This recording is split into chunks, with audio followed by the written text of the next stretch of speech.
The obsidian walls of the grand conclave chamber of the Tikaran hegemony absorbed the light and the sound, casting the assembled delegates of the 9 high species in a perpetual, nervous twilight.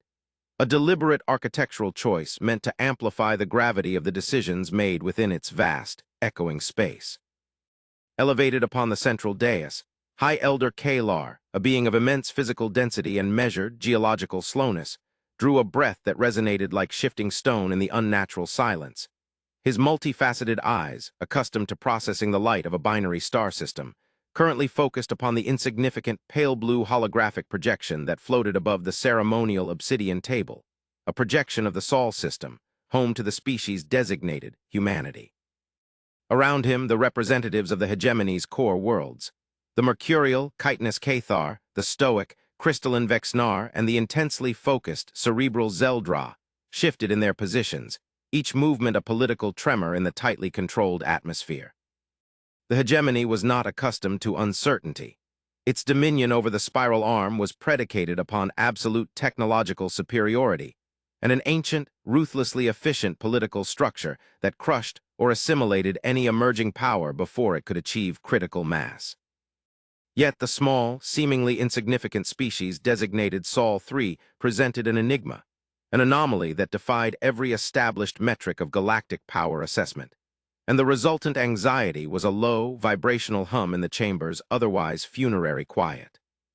"The data remains unchanged, Elder Kalar," stated Zeldra, the strategist primate of the Tikaran Military Council, its voice a synthesized, precise frequency that cut through the atmospheric tension. "Their primary orbital defense grid is composed of antiquated kinetic bombardment platforms and energy projectors operating at less than 40% of established hegemonic standard efficiency. Their political unity, though recent, appears fractured by internal ideological divergence, and their interstellar projection capabilities are minimal, limited to short-range warp transit and conventional deep space propulsion, incapable of sustaining a verifiable presence beyond the immediate confines of their home system. The hegemonic deterrent armada, consisting of all flagship classes and the entirety of the 7th Observation Fleet, now rests at the perimeter of the Sol system's outer asteroid belt. They maintain complete sensor silence, as ordered. The mission parameters remain: observe, assess, and if necessary, issue the final compliance edict, demanding the immediate dissolution of their nascent intersystem navy and the cession of their primary resource extraction worlds. Zeldra paused, its optical sensors adjusting to the ambient gloom, a flicker of something close to frustration registering in its posture. "We are discussing a species that took 3 cycles to refine atmospheric filtering technology after achieving nuclear fusion, Elder. They possess no dangerous weapons, as defined by the hegemonic threat matrix. We are debating a compliance action against a technological child." High Elder Kalar's stone-like mass settled, a soundless assertion of his authority. "Child or nascent threat, strategist primate, the uncertainty surrounding their motivation is the true point of contention. We have reviewed the cultural data packets they have broadcast, the voluminous, disorganized history they transmit into the void. Their societal structure is predicated on conflict, a continuous internal process of creation through destruction that is entirely alien to the hegemony's ancient stability. They possess a documented capacity for self-annihilation, yet in the face of our overwhelming technological shadow, they have maintained a composure that is deeply unsettling. They have not fled. They have not groveled. They have merely continued. Ambassador Vexnar, you reviewed the final transmission from their primary diplomatic channel before the Armada initiated its sensor blackout. Present the analysis of their response, not the content, but the psychological profile of the communication." The Elder's request shifted the focus from objective military metrics to the terrifying ambiguity of the human mind. Ambassador Vexnar, the crystalline being whose species specialized in the analysis of non-verbal, non-mathematical communication matrices, adjusted its refractive facets, causing the dim light of the chamber to briefly fracture and reform. Its voice, a gentle, melodic chime, carried an unexpected weight. The human response to the arrival of the deterrent armada was transmitted across all open channels precisely 14 standard rotations prior to the armada's mandated silence. The content was a formal acknowledgement of the Armada's presence, a restatement of their sovereign territorial claim, and a request for a formal, limited diplomati. See engagement. The content is irrelevant. The quality of the transmission is what disturbs the analysis protocols. The voice, designated Ambassador Alara Vance, exhibited a total absence of physiological stress indicators. There was no tremor in the vocal cords, no involuntary increase in heart rate, no dilation of the pupils in the accompanying visual feed, all metrics that would be expected in a sentient species facing a force of such overwhelming magnitude. The logic sequence was impeccable, the syntax clean, the tone utterly devoid of fear, arrogance, or deceit. It was a communication of pure, detached professionalism, the equivalent of a weather report being delivered during the collapse of the biosphere. The hegemony relies on the predictable fear response in emerging species to ensure compliance. This species, Elder, does not register fear in the face of certain obliteration. They do not appear to understand the concept of overwhelming force when applied to themselves. They were entirely calm. A deep, low murmur swept through the assembled delegates, a sound of unease that the chamber's dampening architecture could not fully suppress. The Cathar delegate, whose culture valued aggressive emotional display as a sign of strength, shifted its carapace with a sharp, grating sound. Ambassador Vexnar speaks of composure, the Cathar delegate hissed, its voice layered with synthesized scorn. I speak of delusion. Their composure is a cultural coping mechanism for realizing their own pathetic irrelevance.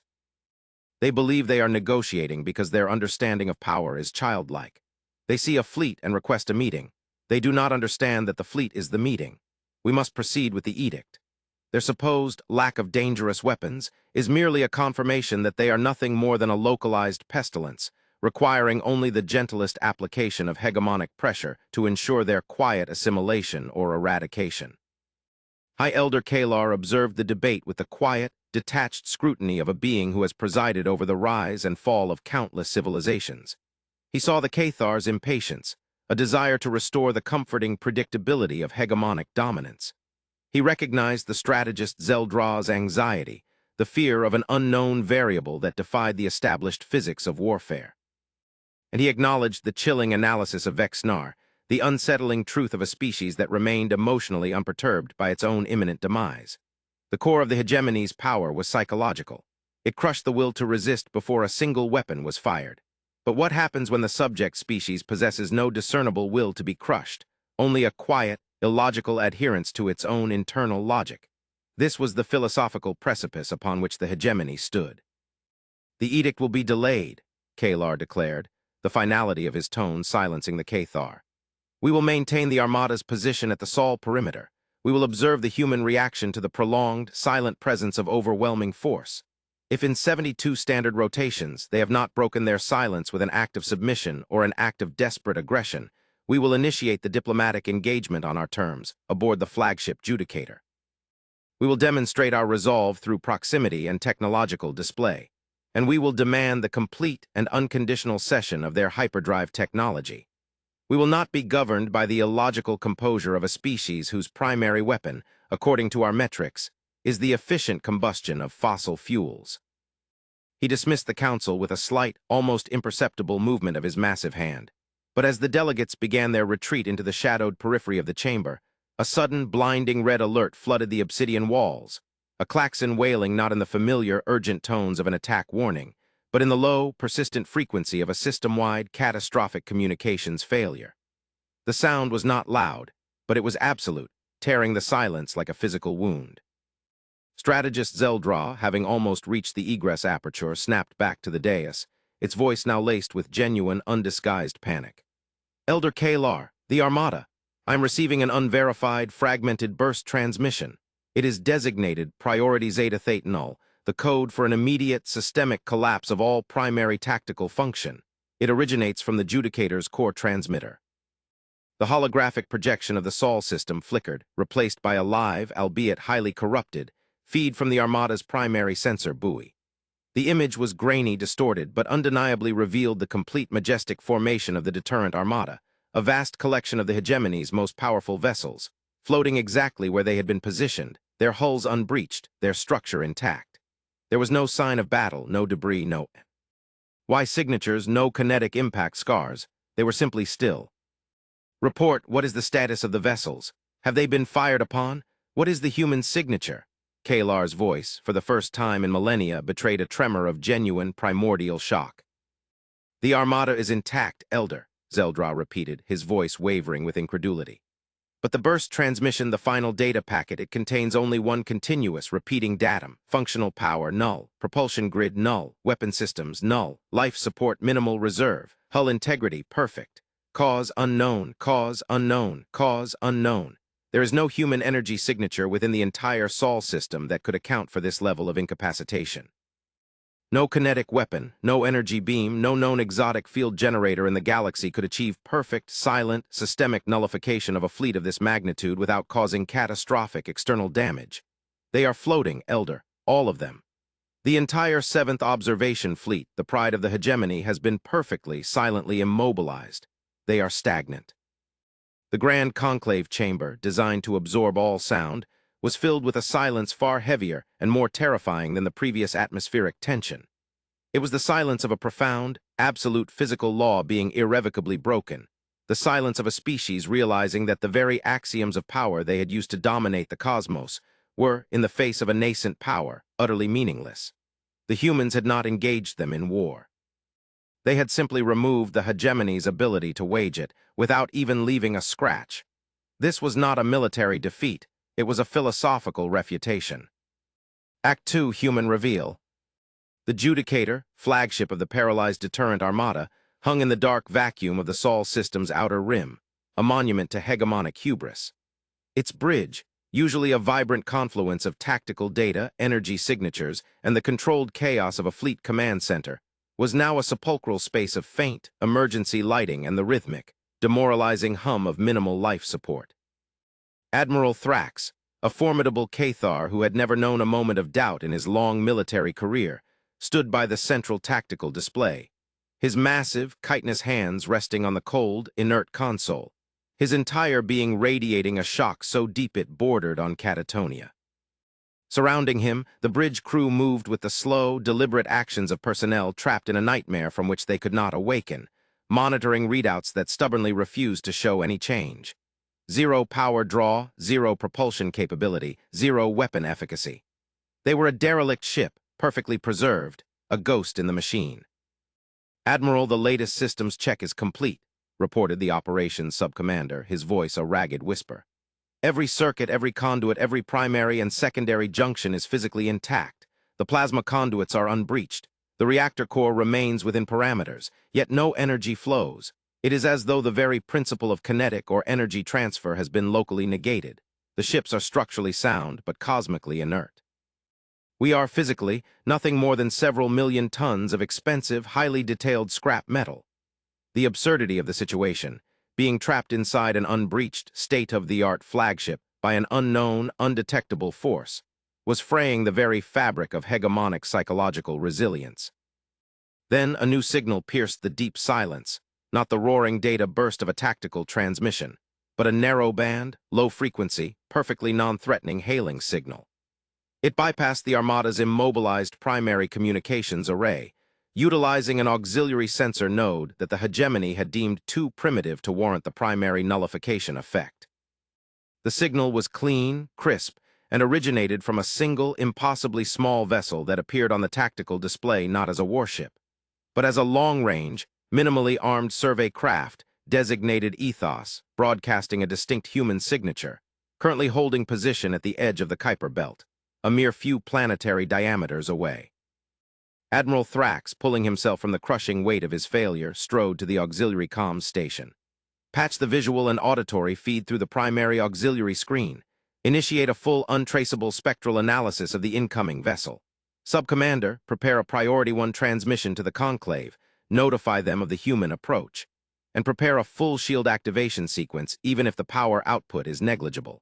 Let them see our intent. He spoke of intent because he had nothing else left. The auxiliary screen flickered to life, showing the serene, uncluttered bridge of the human vessel. Seated before a simple, elegant console, a single human figure regarded them. It was the same individual who had delivered the initial, unseemingly calm message, Ambassador Ilara Vance. Her appearance was unremarkable, simple, functional uniform, pale features, and eyes that held the quiet focus of a mathematician contemplating a distant, complex equation. The sight of her, so small, so calm, in the face of the massive, inert armada, was a profound psychological weapon in itself. Admiral Thrax of the Tikaran Hegemony Deterrent Armada, Alara Vance began, her voice perfectly modulated, without a hint of triumphalism or malice, merely a flat, professional respect that bordered on clinical detachment. I acknowledge receipt of your primary distress signal, which we intercepted and stabilized. Please be assured that your life support and environmental controls are being maintained by our passive field generators. Your crews are in no immediate physiological danger. We are here to initiate the diplomatic engagement you requested, albeit under circumstances altered by your delegation's initial premise. Thrax, his vocal cords vibrating with barely suppressed fury and confusion, spoke directly into the transmission aperture. Ambassador Vance, your species has committed an act of unprecedented aggression against the hegemony. You have crippled a fleet of vessels without a single shot fired, violating every established convention of interstellar conduct. Explain this act of war, and prepare for the inevitable, overwhelming retribution that will follow. How did you achieve this, and where are your weapons?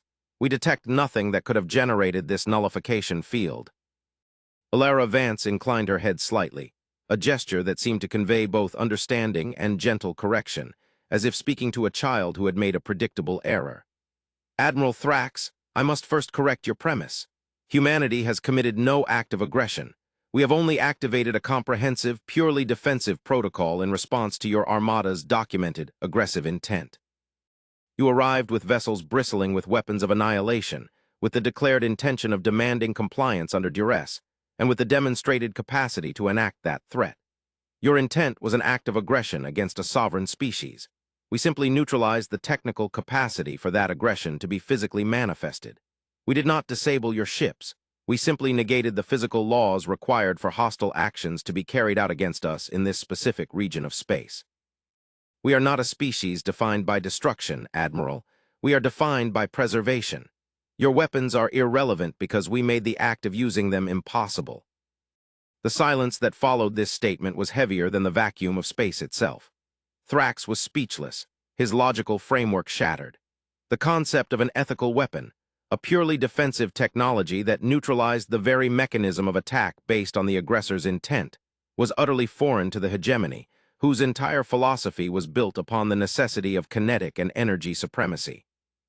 The conversation was then taken over by strategist Zeldra, who had been granted a direct, though delayed, communication channel from the Conclave back on the hegemony home world, utilizing the same auxiliary sensor network.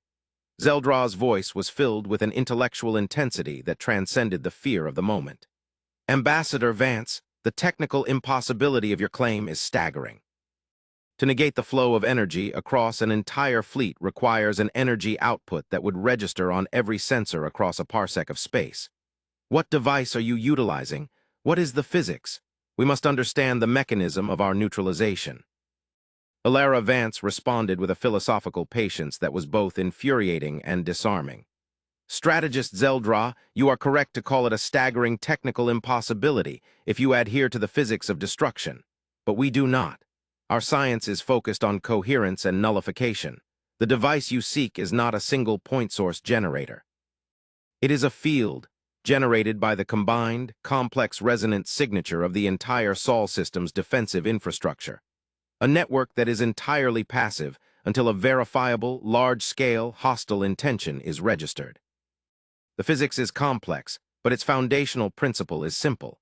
If the energy flow is based on a hostile, destructive intent, the ignition of a weapon, the charging of a drive designed to pursue and destroy, the resonant field simply inverts the local causality of that action, causing the potential energy to immediately collapse into null-state equilibrium.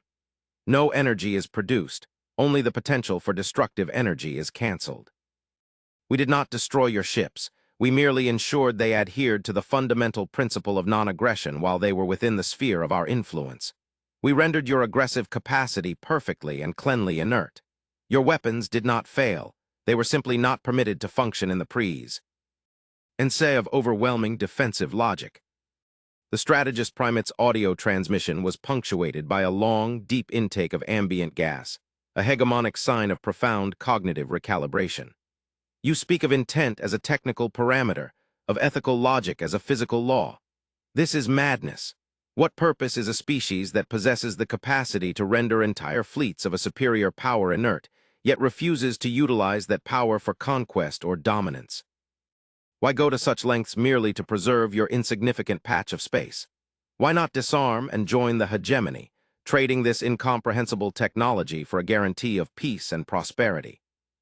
Ambassador Vance's serene expression did not change, but her reply deepened in its quiet intensity, revealing the hidden psychological abyss that lay beneath human composure.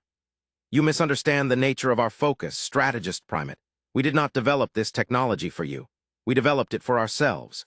Humanity spent millennia consumed by self-destruction, capable of total obliteration, yet incapable of absolute unity. Our history is a testament to the efficient combustion of conflict. We survived total annihilation only by realizing a singular, terrifying truth. The only safe galaxy is a galaxy in which no one, not even ourselves, possesses the unmitigated capacity for large-scale, arbitrary destruction. This defense grid, the axiomatic nullification field, is not designed to protect us from the hegemony. It is designed, first and foremost, to protect us from ourselves.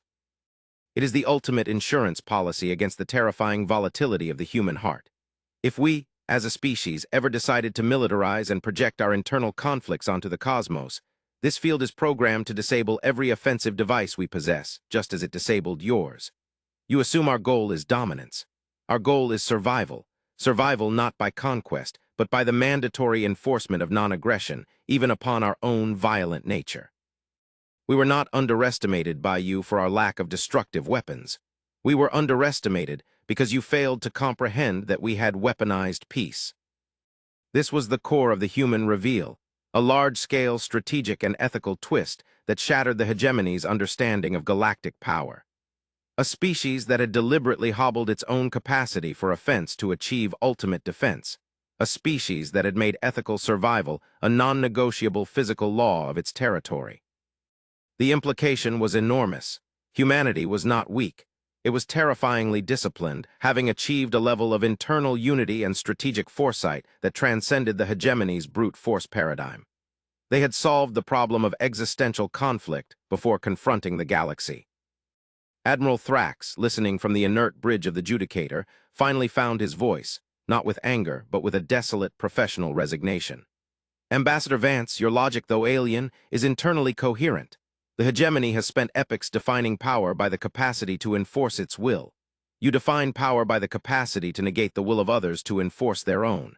This is a profound, irreversible shift in the galactic strategic landscape. What is your demand, now that you have secured the utter subservience of our deterrent armada? You have us completely within your power. Demand the cession of our core worlds, demand tribute, demand the dissolution of our political structure. You have earned the right to conquest.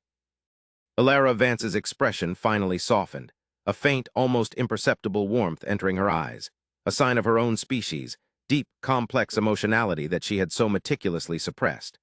Admiral Thrax, humanity seeks no conquest, no tribute, and no structural alteration of the hegemony. We merely seek the acknowledgement of our sovereignty and the initiation of formal, non-coercive diplomatic relations. And we seek to demonstrate the underlying necessity of our unique defense philosophy. We have immobilized your armada not to defeat you, but to free you from the crippling dependence on weapons of annihilation. We require you to send a single, small, unarmed diplomatic vessel to our home world, bearing only the highest representative of the conclave. We will return your armada to you, fully operational, the moment that vessel docks. We will not negotiate under the shadow of a fleet, neither yours nor our own. We will negotiate on the basis of mutual enforced vulnerability. That is our only demand. The silence returned, but this time it was not the silence of shock, but the silence of profound political and philosophical transformation. The hegemony had been offered unconditional surrender, and yet the victor was asking for nothing more than a conversation, and the surrender of the idea of war itself. The alien species who had been judged unarmed had demonstrated a power that transcended the known physics of destruction, a power that could only be called the weapon of absolute ethics. Act 3, Unity and Larger Twist. The exchange of vessels proceeded with the quiet, ritualistic precision of an ancient ceremony. A small, unarmed T-Karan scout craft, bearing the newly humbled strategist primate Zeldra and the deeply contemplative ambassador Vexnar, detached from the paralyzed deterrent armada and traversed the final distance to the human homeworld. Simultaneously, the ethos transmitted a complex, multi-layered frequency burst, a single silent command that instantly deactivated the axiomatic nullification field. With a sudden, overwhelming surge, the entire deterrent armada roared back to full, glorious power, its weapons systems charging, its propulsion grids humming with lethal potential, its vast, arrogant might immediately restored. The Judicator, once again a symbol of galactic dominance, was free. Yet the sense of dread and existential uncertainty aboard its bridge was far greater now than when it had been utterly inert. Admiral Thrax understood that the restored power was meaningless, a mere technological function within a strategic paradigm that had been rendered obsolete. Upon the desolate, windswept plains of the human-designated Neutral Ground Station Delta, the meeting took place.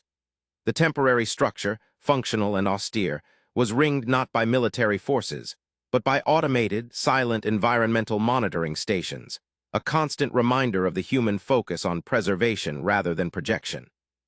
Strategist Primate Zeldra, no longer radiating the aggressive confidence of the hegemony's military arm, now moved with a palpable sense of intellectual curiosity and profound respect. The negotiations began not with the expected political posturing, but with a simple, unnerving question from Ambassador Vance. Strategist Primate Ambassador Vexnar, Alara Vance began, her voice calm in the low-pressure air of the chamber. The axiomatic nullification field is not our greatest achievement.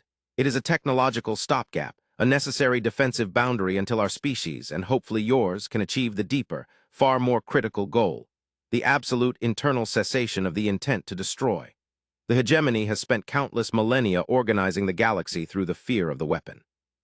We have spent only a few generations organizing our own survival through the negation of the weapon. The question I pose to you is this: why? Why did we commit such immense, species-spanning resources to this specific form of defense? Why not simple camouflage? Why not conventional deterrence? Why this precise, elegant, absolute negation of aggression based on intent? Zeldra shifted its mass, the crystalline Ambassador Vexnar remaining perfectly still beside it. Ambassador Vance, we have spent the transit time analyzing your historical data packets and your philosophical transmissions. We believe we understand the cultural imperative, the need to overcome your own volatile history. But the scale of this defense suggests a threat far greater than your own internal conflicts, or even the hegemony's temporary ambition.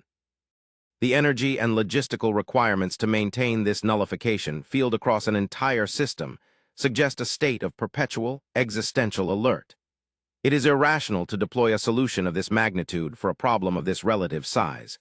We conclude that there must be an exterior imperative, an ultimate threat that justifies the complete surrender of offensive capacity.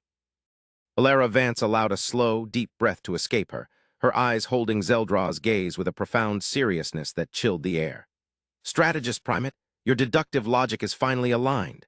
You are now looking beyond the political theater of the spiral arm, beyond the squabbles of empires and the physics of conventional warfare. You are ready to see the true reason humanity abandoned the weapons of destruction. We did not build the axiomatic nullification field to survive the hegemony. We built it to survive what is beyond the hegemony. We built it to survive the silence. She gestured toward the far wall, where a holographic projection suddenly illuminated, not of the Sol system, nor the deterrent armada, but of a patch of deep, unremarkable void at the very edge of the mapped galactic frontier, a region the hegemony had classified as cosmic waste due to its low stellar density and absence of detectable intelligent life. However, within this inky blackness, the projection began to slowly zoom, increasing its magnification and resolution exponentially, until a single, impossibly vast structure filled the entire field of view. It was not a natural phenomenon, nor was it a conventional megastructure built by a known civilization. It was a single, perfect sphere of unknown composition, completely non-reflective, utterly silent, and unimaginably large, a structure whose circumference would encompass hundreds of hegemonic core Ustoms. It appeared to be entirely static, its surface completely devoid of any detectable energy signature, sensor trace, or communication pulse. It was the perfect negation of all known astrophysical and engineering laws. This is designation, Omega Null Axiom, Alara Vance stated, her voice dropping to a near whisper of reverent awe. It was detected by our earliest generation of deep space gravitational anomaly telescopes before we even discovered rudimentary warp drive technology. It is a structure of such perfect, clean geometry that it defies the natural chaos of the universe. It is old. Our estimates put its construction at a time before the formation of the hegemony's oldest ancestor species. We have monitored it for centuries. We have sent thousands of silent probes, each one equipped with the most advanced hegemonic-level sensor technology, reverse-engineered from the remnants of older, weaker species we studied. Not one probe has ever returned with a single datum beyond the initial structural parameters.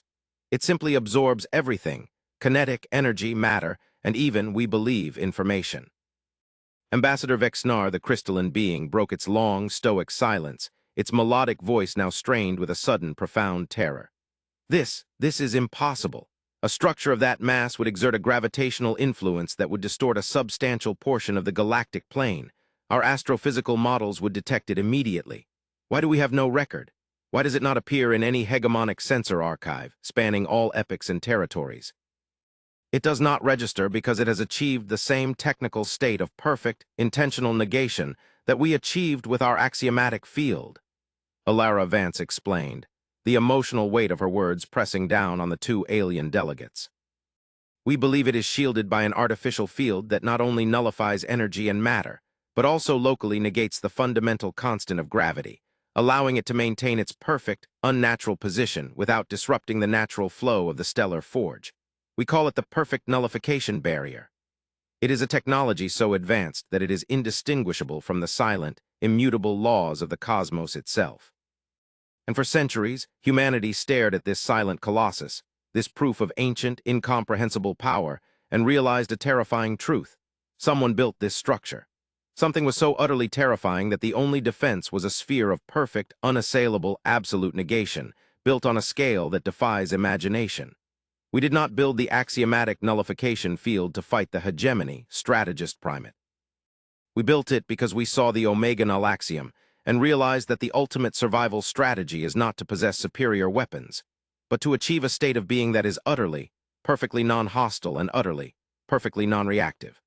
We were preparing for a cosmic entity so vast that the very act of aggression, even in self-defense, would be instantly, irrevocably annihilated by the silent, unseen mechanisms that maintain the perfect nullification barrier.